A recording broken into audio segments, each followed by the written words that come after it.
Okay, welcome to the deep dive. We are so glad you're here. Ready to jump into some fantastic source material that you, our listener, sent over. Yeah, looking forward to this one.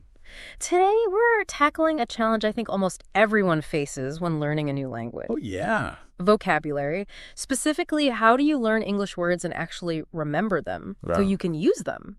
It's the absolute core struggle, isn't it? Yeah. You put in the effort, you learn these new words. Yeah, you feel like you're making progress. And then just a few days later, well, maybe you recognize them if you see them written down. Or hear them. But they just aren't there when you need them, when you're trying to speak or write. Exactly. And that inability to actually use the words, that's the central problem this source material really digs into. Okay. We have this really insightful article here, kind of a practical guide. And it promises to sort of cut through the noise and offer strategies based on how your brain actually learns and remembers. Okay, moving beyond those traditional methods that, let's face it, often fall short. Right. So our mission for this deep dive is to really unpack this source material. Dig in. Yeah, extract the most valuable nuggets of wisdom and give you actionable, brain-friendly ways to make vocabulary stick. Ways that allow you to not just recognize words, but actively use them. That's the goal. Absolutely. So let's get into it. The source starts by addressing that common frustration, trying to learn vocabulary using lists. The lists. We've all been there. Why do they often feel like such a dead end? You grab a list, definitions, repeat them over and over. Definitely the go-to method for many. And it feels productive, right? You feel like you're doing something concrete.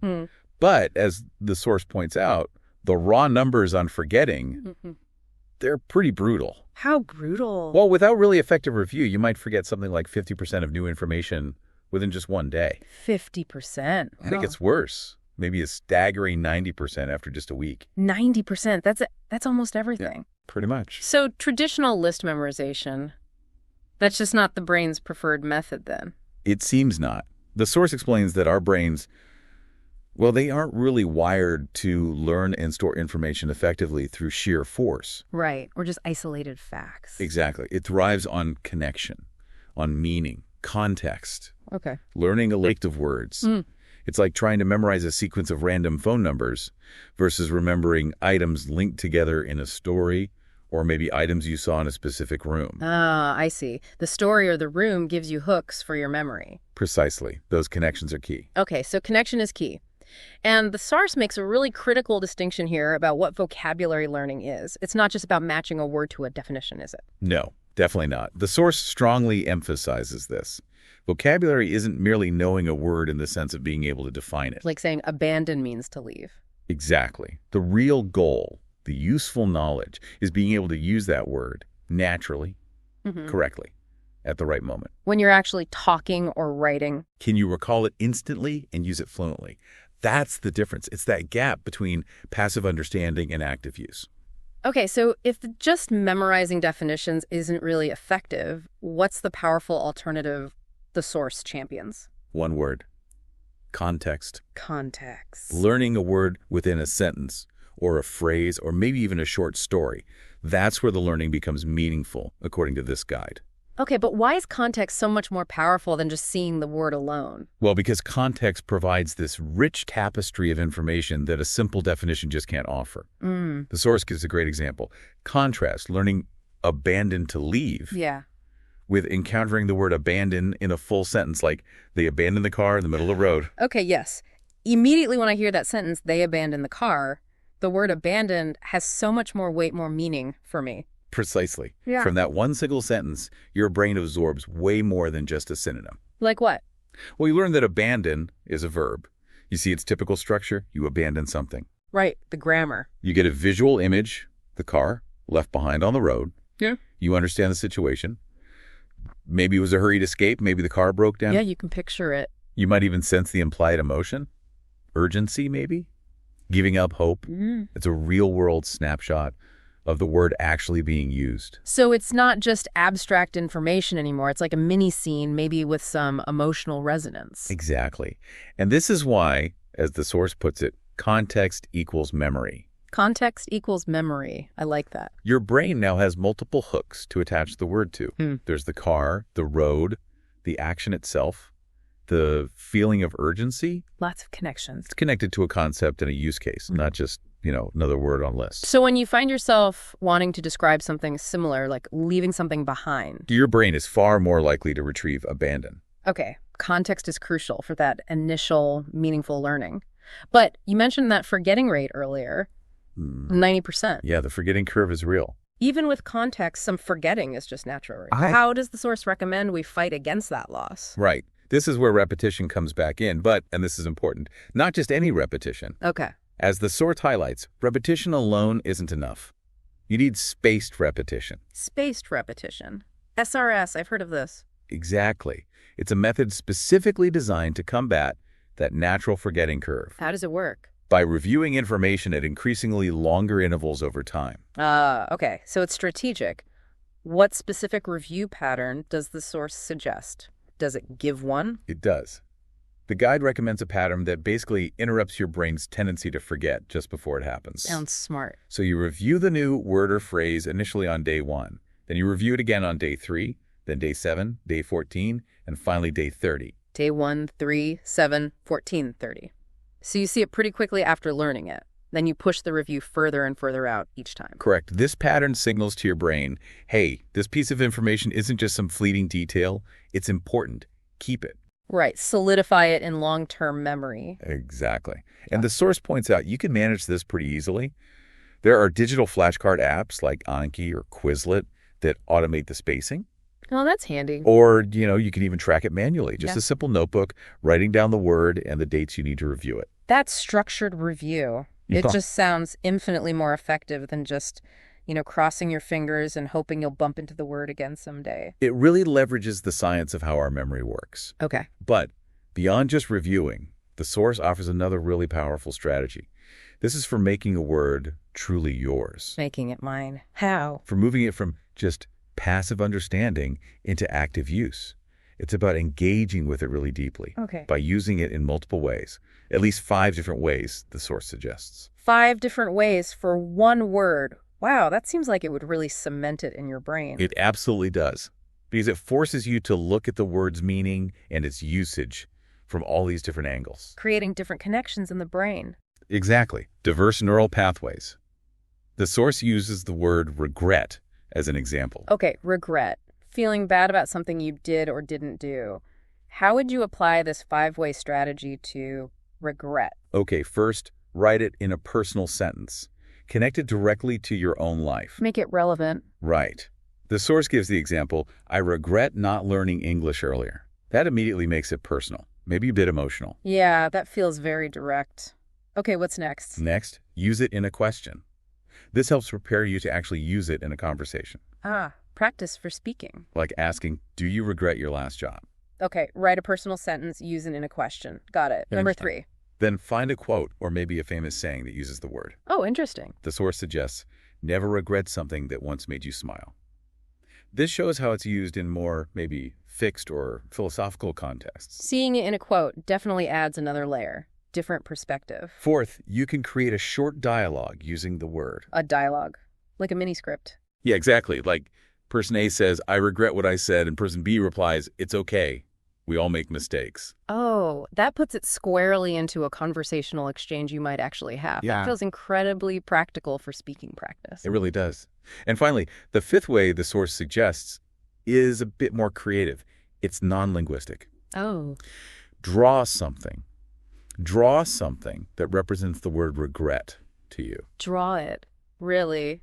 Okay, that's definitely thinking outside the box. Maybe a picture of a missed opportunity. Or just a sad face looking back. I can see how doing that, making a visual or emotional connection like that, could make the word unforgettable. It engages a different part of the brain, doesn't it? Totally. It adds another type of memory hook. The whole point of these 5 methods isn't just mindless repetition. No, it's about building connections. Right. Rich layers of connection, personal, conversational, conceptual, visual, emotional, all tied back to that single word. That's a truly holistic approach. It feels like you're really getting to know the word, not just memorize a definition. Exactly. It makes the word feel real, feel usable. And speaking of usability, this leads us nicely into another concept the source introduces. Okay. It helps us understand why some words are just, really on the tip of your tongue, ready to use, while others aren't. Ah. Why some words stick and others don't. Kind of. It's the idea of the three zones of vocabulary. Our words aren't all equally accessible in our minds. 3 zones. Tell me about them. Okay, so zone 1 is what the source calls your passive vocabulary. Oh, yes. Okay. These are the words you understand perfectly when you read them or hear them. No problem understanding. But you don't typically use them yourself when you speak or write. I know what you mean. Like, I understand the word, but it wouldn't naturally come out of my mouth. Exactly. The source gives an example like overwhelmed. You know exactly what someone means if they say, I feel overwhelmed. Sir. But maybe when you're feeling that way, you default to saying something simpler, like, I'm too busy, or I have too much work. Right, instead of using overwhelmed yourself. Okay, so passive means I understand it, but I don't use it. What's zone 2? Zone 2 is your active vocabulary.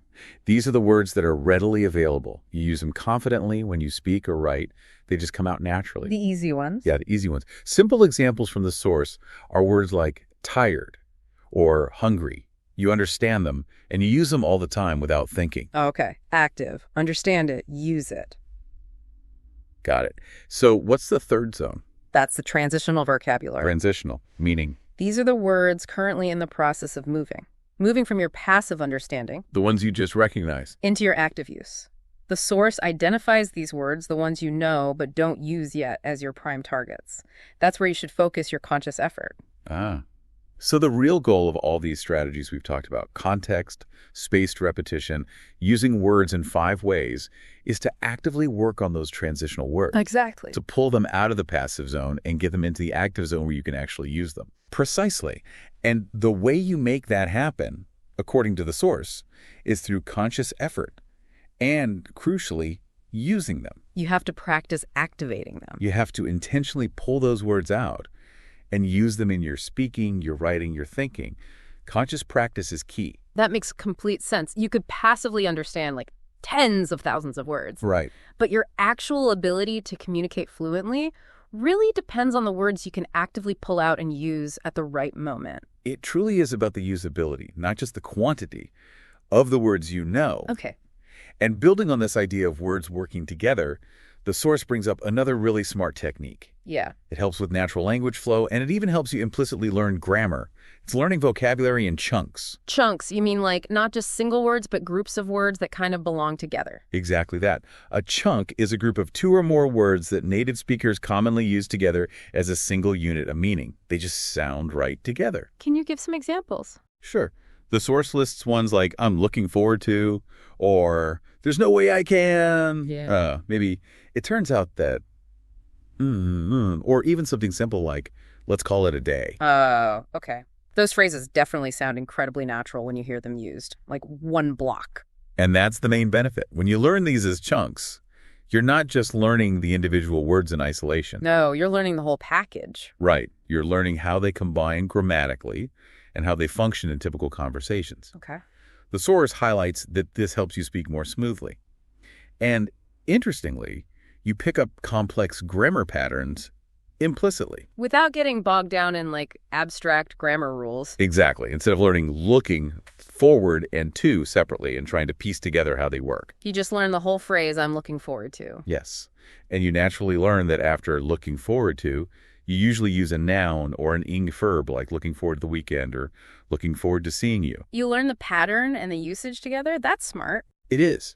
So the source strongly encourages you to start collecting these chunks whenever you hear or read them in real language. Notice them, write them down, and consciously try to incorporate them into your own speaking and writing.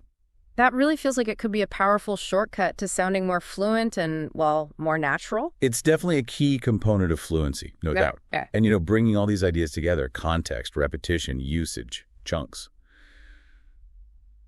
The source returns to something we touched on earlier, something really powerful. What's that? Emotion. The role of emotion in learning. Emotion.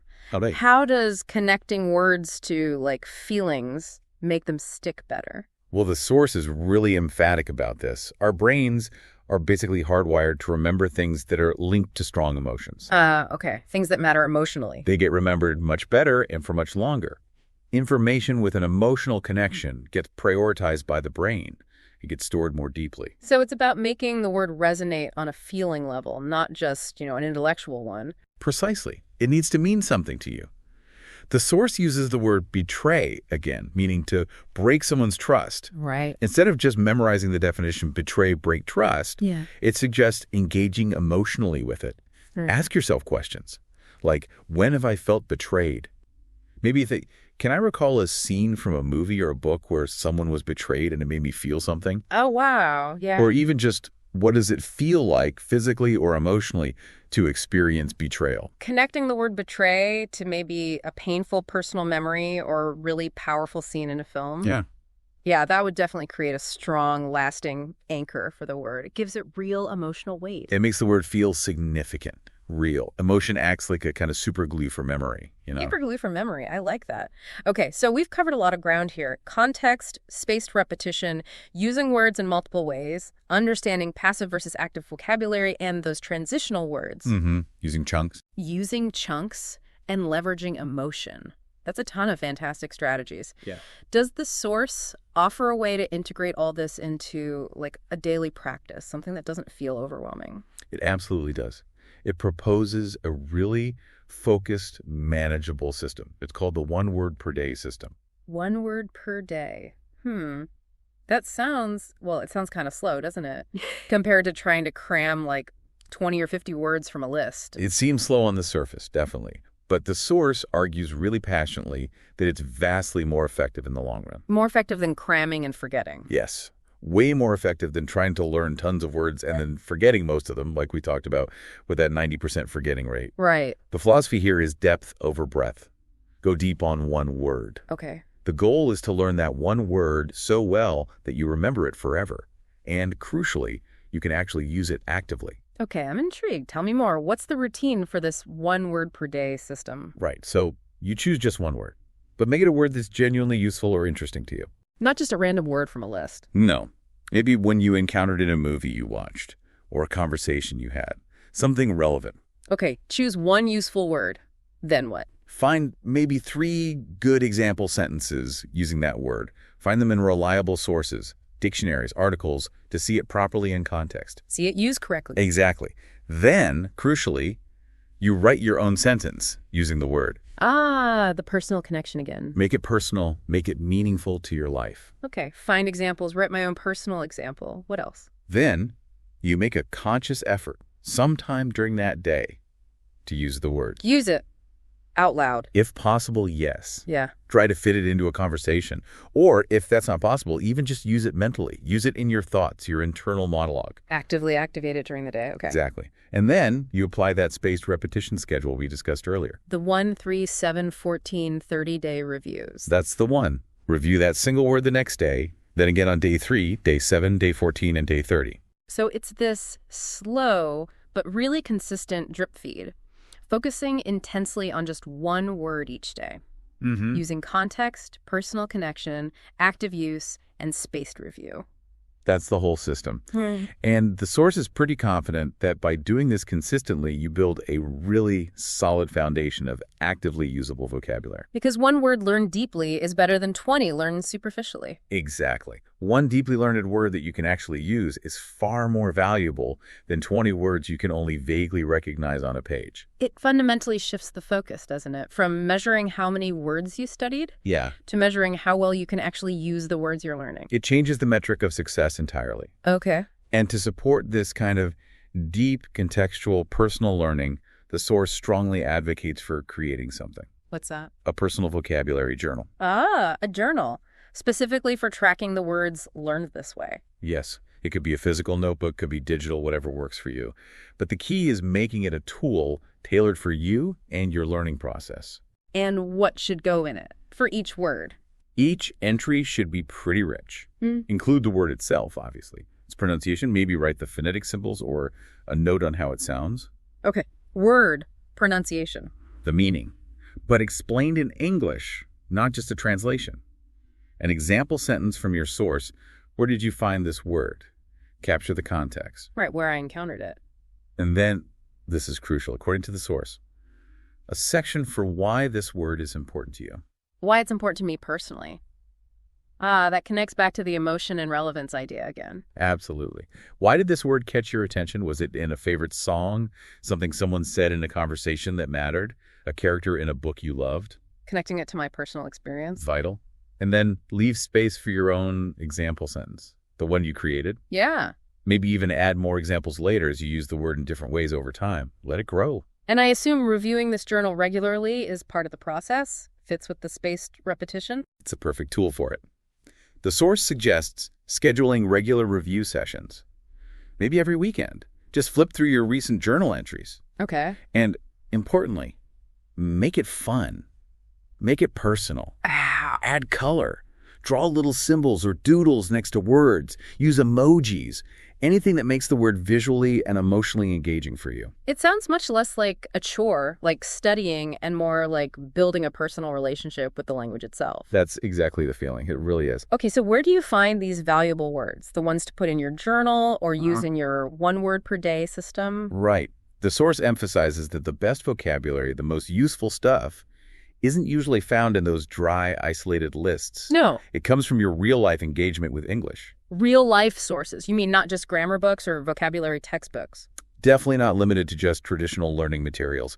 The source lists some fantastic real-life sources. Like what? Movies and TV shows. They give you authentic, natural expressions, the way people actually talk. Yeah, real dialogue. Songs are great, too. They often link vocabulary directly to emotion, and that repetition in songs really helps things stick. Music is powerful. Social media can be useful for current slang and informal language. You know how people are talking right now? Okay. Modern usage. Books, of course, offer a much wider range of richer, more sophisticated vocabulary. Right. Deeper language. Yeah. And the source also mentioned mistakes as a source for words. Yes. I thought that was a brilliant point. Your own mistakes. How so? The words you consistently forget or misuse, or the ones you struggle to recall right when you need them in conversation. Those words are clear indicators. They're signposts showing you exactly what needs focused attention. They highlight the gaps between your passive and active vocabulary. That's a really positive way to look at mistakes. Not as failures, but as like little arrows pointing towards what you should learn next. Exactly right. And the core actionable tip from the source here is really simple. What is it? Every time you encounter a new word in your real life, watching something, listening, reading, talking, if it interests you, if it feels useful or just seems relevant to you, write it down immediately. Capture in the moment. Capture that word in its context. Don't let those valuable, real-world learning opportunities just slip by. That makes language learning feel like a constant integrated part of just living, doesn't it? Not a separate activity. Exactly. You're always engaged, always listening and looking for those little moments of discovery. It transforms vocabulary acquisition from this like separate study task into an ongoing interaction with the English-speaking world around you. Which leads us perfectly into the final, really powerful metaphor the source uses to kind of sum everything up. Oh, yeah. What is it?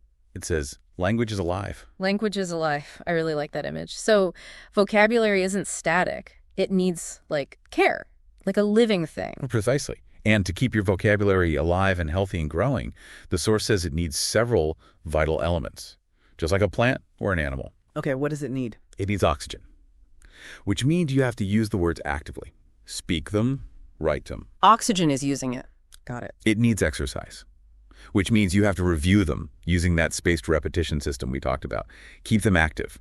Exercise is reviewing it, okay? It needs emotion, connecting those words to your feelings, your personal experiences to make them really stick, give them life. Emotion connects it. Makes sense. And it needs friends. Friends. What does that mean for vocabulary? It means learning them not as isolated units, but in those phrases and chunks, words that work together naturally, word families.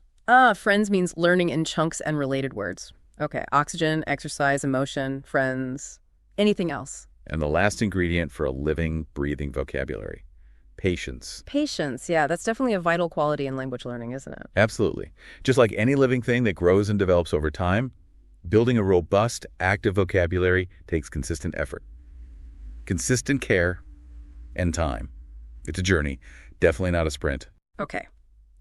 Patience is key. And the source wraps all this up by offering a really refreshing perspective on fluency itself, doesn't it?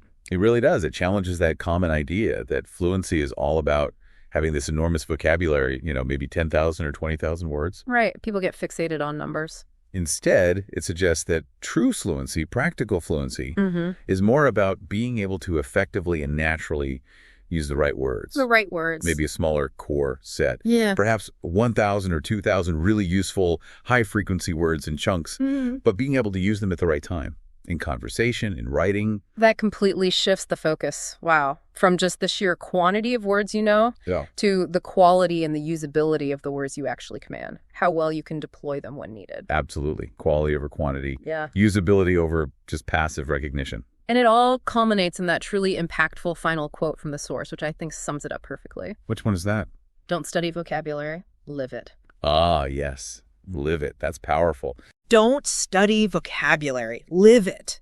Yeah. That phrase just perfectly encapsulates everything we've discussed, doesn't it? It really does. Moving beyond those passive lists and just definitions towards actively integrating words into your thoughts, your feelings, your real-life communication. Making it part of your experience. It's really a call to make vocabulary a vibrant, personal, and ongoing part of your life, not just a subject you study. It's about embedding the language into how you experience the world, making it a tool you actually use, not just, a list of facts you know about. So as we wrap up this deep dive into mastering English vocabulary, the natural, brain-friendly way, maybe let's leave you, the listener, with a thought to ponder. Cool. Considering all these powerful ideas we've explored, magic of context, the strategy of spaced repetition, the power of emotional connection, learning chunks, the focus of that one-word-a-day system, and this final call to live the language. Yeah. How can you choose just one of these strategies, maybe the one that resonated most with you, and start integrating it into your English learning journey, like today or this week? That's a great prompt. Maybe think about that single word you encountered recently. The one that you found interesting or maybe useful, but haven't quite grasped yet. Yeah. How could you apply some of these ideas just to that one word? Connect it to your life. Write your own sentence. Find a way to use it. Schedule those review times. Really make it stick. It really is all about building those consistent, effective habits, isn't it? Small steps, done regularly. That's how lasting learning happens. Well, thank you so much for bringing this incredibly insightful source material for us to deep dive into today. I feel like there are so many practical, brain-friendly takeaways here. Absolutely. It's really clear, I think, that shifting away from some of those traditional, maybe rote methods. Yeah, the list learning. Towards these more connected, contextual, and personal approaches. It can make a huge difference, a dramatic difference in how well vocabulary actually sticks and how fluently you can use it when it matters. So, take these ideas, try them out, experiment, see how they transform your own vocabulary learning journey. We really hope this deep dive has been as illuminating for you as it was for us exploring this fantastic source. Yeah, definitely. Keep learning, keep connecting with the language, and most importantly, find ways to keep living it. Exactly. Until the next deep dive. Hello, and welcome everyone to the Deep Dive. Really glad you could join us today. Great to be here. We've got some really practical stuff to unpack. We do. We're diving into some source material that tackles a big one for language learners. But first, just a quick ask. If you find these deep dives helpful, please hit that subscribe button for the channel English Easy here. It really helps us out. Definitely. Helps us keep bringing you this kind of content. Okay, so the big topic today, thinking directly in English. We all hear that advice, right? Just think in English. Oh, yeah. Sounds easy, maybe a little vague. Exactly. Like how? How do you actually make your brain do that? That's what we're digging into. And our source material today is specifically focused on this. Excerpts titled, How to Start Thinking in English. Right. So our mission, really drawing from this material, is to get past the general advice and find the actual practical steps, the how-to. And it's so fundamental, isn't it? The source material makes this point right away. Speaking isn't just your mouth. It starts in your mind. Your mind, yeah. And if your mind's default is, going through your native language first, well, that's where the problems start. Right. It's like taking the scenic route when you need the highway. So what does the material say that process looks like when you're not thinking directly in English? Well, the excerpts laid out clearly. First, the thought pops into your head, right, in your native language. Okay. Then step 2, you start translating word by word, maybe phrase by phrase. Consciously, or sometimes maybe even without realizing it. Both, I think. Yeah. Then often there's a pause. You're thinking about the grammar. how do these words fit together in English? The grammar check step. Exactly. And only after all that internal juggling, then you actually speak the English sentence. Wow. Okay, yeah, when you break it down like that, you can really feel why it sometimes feels slow. Yeah. Or, stressful. Totally. And the source material actually gives this whole thing a name. They call it the translation trap. The translation trap. I like that. And it identifies this as the main reason for, hesitation for certain kinds of mistakes that come from translating too literally. Mm-hmm. And just that mental drain you can feel. That classic 2-second pause people talk about before answering. Oh, I know that pause. The excerpts basically say that's the translation trap in action. Right. So for anyone listening, if you feel that lag, or you catch yourself mentally translating word for word, you're probably in that trap. And the promise here from the source is that learning to think in English is how you get out of it. It's the key, really. But then, the next logical question comes up. Can I actually do that? Is it really possible? Yeah, exactly. It can sound like this, super advanced skill maybe only certain people can get. Like you have to live abroad from age 5 or something. Right. But the material tackles that directly. And the answer is a clear yes. Absolutely possible. Okay, that's encouraging. It says thousands of learners have done it. And the key insight it offers is that it's not like flipping a switch. Not instant. Not at all. It's like building a muscle. It takes practice, repetition. You have to be intentional about it. Training your brain, like you train your biceps or something. Pretty much. And here's the really crucial part, I think. The point that changes how you approach it. Okay. You don't wait until you're fluent to start thinking in English. Oh, interesting. So it's not the reward for fluency. No. According to this material, you actually become fluent, or at least progress towards fluency, by practicing thinking in English. It's part of the process, not the end goal. Wow. Okay. That reframes things quite a bit. It makes it an active strategy, something you do to get fluent. Exactly. It puts the power back in your hands, And the best part is the source doesn't just say do it. It actually gives like a step-by-step method. Practical steps. That's what we need. Let's get into those. How do we start building this English thinking muscle? Okay. So step 1. And it's super simple, which is great. It's think in words. Single words. Yeah. Just start naming things you see around you, silently, in your head, in English. So, like, right now I see my microphone, so I just think microphone, or lamp, water bottle. Exactly that.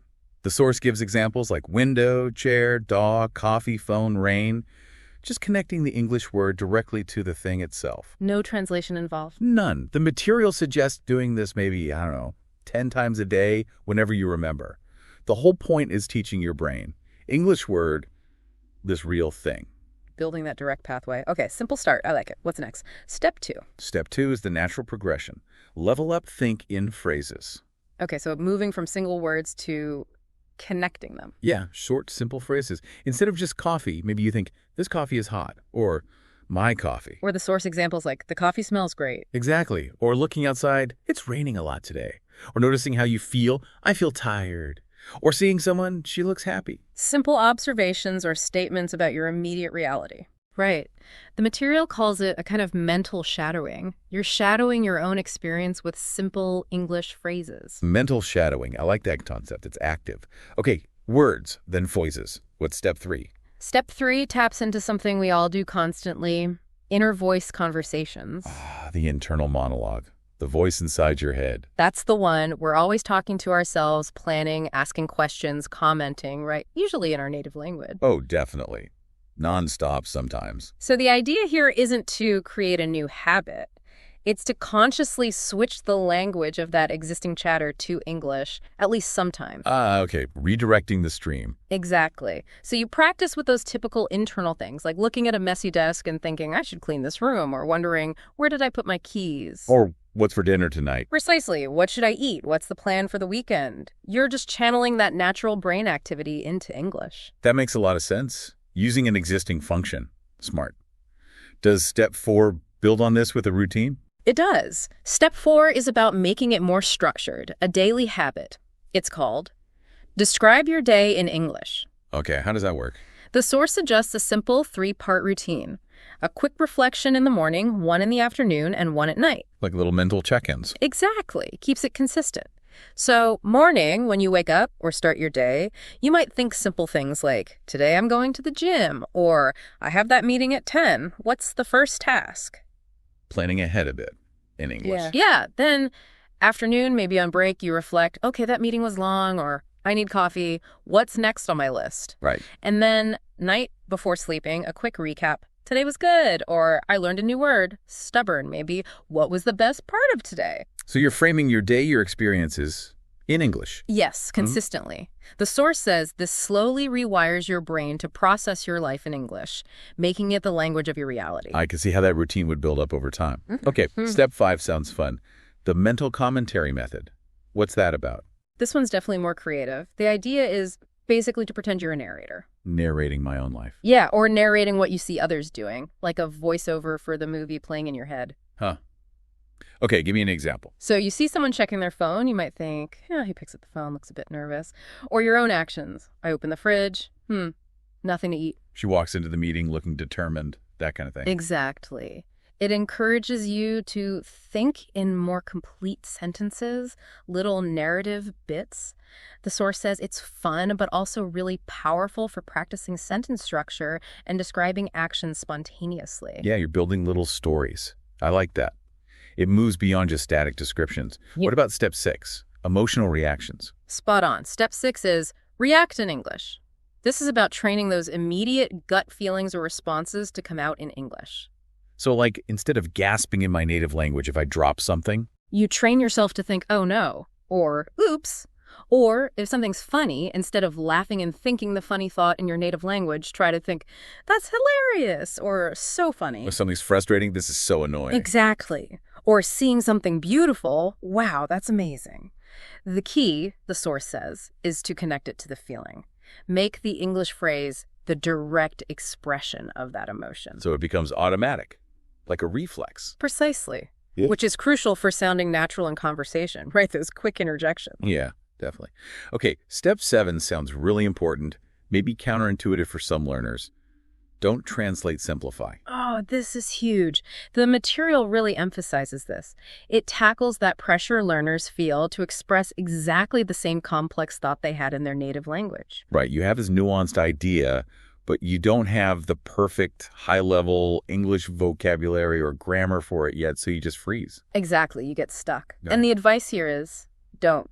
Don't try to translate it perfectly. Simplify. How simple are we talking? Well, the example they give is great. Maybe in your language you think, I can't believe how outrageously expensive that item was. It's highway robbery. Okay, a complex thought. Right. But if you don't have outrageously or highway robbery ready in English, don't get hung up on it. Just think the core idea simply, it was very expensive, or wow, too much. Ah, okay. Just capture the main point. Yes. The source has this brilliant line, think like a native child, not a language professor. Huh. I love that. Kids get their point across simply, don't they? Focus on communicating the core meaning to yourself with the English you have. It takes so much pressure off. That is incredibly freeing, actually. Wow. Okay, what about writing? Step 8 is write to think. Yeah, so writing is presented as a form of focused thinking. It's slower than just thinking or speaking. Right, you have to actually form the sentences. Exactly. And that process, the source explains, helps solidify things. It makes you stay in English mode for longer, more consciously. It reinforces grammar and vocabulary because you have time to think about word choice and structure. So what kind of writing? Like essays? Oh, no, much simpler stuff is fine. The material suggests things like basic journaling, just a few sentences about your day in English. Or writing little notes or reminders to yourself in English. Like a to-do list. Yeah. 1, buy milk. 2, call Sarah. 3, finish report. Or planning your day in outline form using English phrases, even just texting a friend in English, even if they reply in your native language. The act of composing in English is the practice. Okay, so using writing is a deliberate, slowed-down thinking space. Makes sense. Step 9 then brings it back into real-time action. Think in English while doing things. It does. This is all about weaving the practice into your daily routines, things you do anyway. Like brushing my teeth and making breakfast. Exactly. The idea is to attach English thinking to these autopilot activities. So while you're in the shower, instead of zoning out, think, need shampoo, water is warm, While cooking. cut the onion, add salt, stir, smells good while walking, nice weather today, lots of cars, driving, need gas soon, turn left here. So you're kind of narrating or commenting on your actions, but tied to routine tasks. Right. It's about making English the language you do things in, even just in your head. The source really frames this as living your life in English, which is, what fluency feels like. Yeah, that's powerful. Bringing immersion inside your own daily life. Okay, last one. Step 10.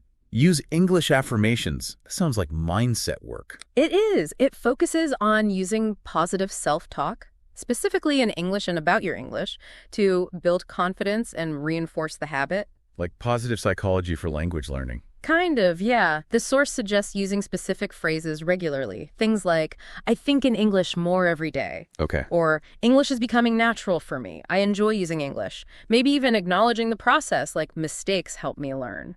So you're consciously programming your brain to be more positive about your English abilities. That's the idea presented, that repeating these helps build a positive internal narrative. You're training your beliefs alongside your language skills.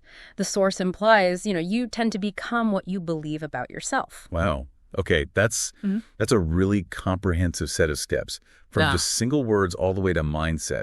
It feels very complete, very practical. It really does cover a lot of ground, doesn't it? And it all builds towards this final idea the source emphasizes. Which is?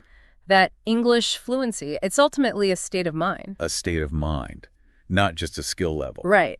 And the empowering part is you don't need special circumstances to cultivate it. You don't have to move abroad. You don't need to wait until you pass some tests. You can start building that state of mind right now, today. Just by starting these internal practices. Exactly. Train your brain, talk to yourself in English, narrate your actions, react in English, live those little moments in the language internally. The source strongly suggests that if you do this consistently, gradually, almost without noticing, you'll just find yourself doing it. Thinking in English will become more and more natural. That sounds like the goal. And there was that quote from the material that really hit home for me. Which one was that? The most fluent speakers are not the smartest. They're the ones who spend the most time thinking in the language. Ah, yes. That's a powerful one. It really shifts the focus, doesn't it? It does. Away from just innate talent towards effort, deliberate internal practice, building that mental muscle, like you said. Exactly. It puts the control firmly back with the learner. You can do this in your own head starting now. Well, this has been incredibly insightful, really digging into these excerpts from How to Start Thinking in English. We've covered the why that translation trap and the detailed how with those 10 steps. Yeah, from naming things right up to those affirmations, it's a solid roadmap. Absolutely. So a big thank you for joining us for this deep dive, and especially thank you to everyone listening who stayed with us through all of that. Yeah, thanks for sticking with us. Hopefully it was useful. We hope so. And as you go about your day, here's maybe a final little thought to chew on based on all this. Okay. How might taking just, say, 5 minutes today, maybe even less, to try one of these techniques, maybe just naming 5 things or thinking 2 simple reaction phrases, how might that tiny action done consistently actually shift your whole relationship with English over time? Small steps, big changes, potential. Exactly. Something to think about.